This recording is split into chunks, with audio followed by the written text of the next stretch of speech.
জুনৰ পৰা আৰম্ভ হ'ব অৰুণোদয় আঁচনিৰ বাবে নতুন আবেদন।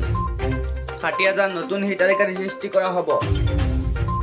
জুনৰ 15 তাৰিখৰ পৰা জুলাই 15 তাৰিখৰ ভিতৰত অৰুণোদয় আবেদন আৰম্ভ হ'ব। গুৱাহাটীত প্ৰতিটো ৱাৰ্ডতে নতুন হিতাধিকাৰী সৃষ্টি কৰা হ'ব। চহৰৰ দৰিদ্ৰ মহিলাকো চৰকাৰে প্ৰতিমাহে দিব ধন। জনসংখ্যা বেছি থকা ৱাৰ্ডত 1200 নতুন হিতাধিকাৰী সৃষ্টি কৰা হ'ব আৰু জনসংখ্যা কম থকা ৱাৰ্ডত 800 নতুন হিতাধিকাৰী সৃষ্টি কৰা হ'ব।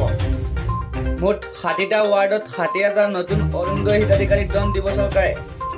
এই বৃহৎ ঘোষণা মুখ্যমন্ত্ৰী ডক্টৰ হিমন্ত বিশ্ব শৰ্মাৰ।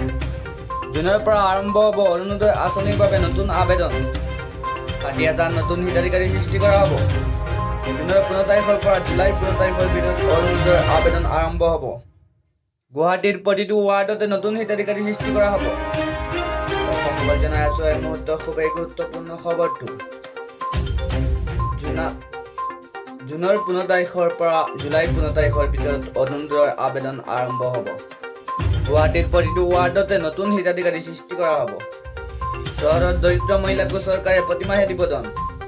জনসংখ্যা বেছি থকা ৱাৰ্ডত 1200 নতুন হিতাধিকাৰী সৃষ্টি কৰা হ'ব আৰু জনসংখ্যা কম থকা ৱাৰ্ডত 800 নতুন হিতাধিকাৰী সৃষ্টি কৰা হ'ব।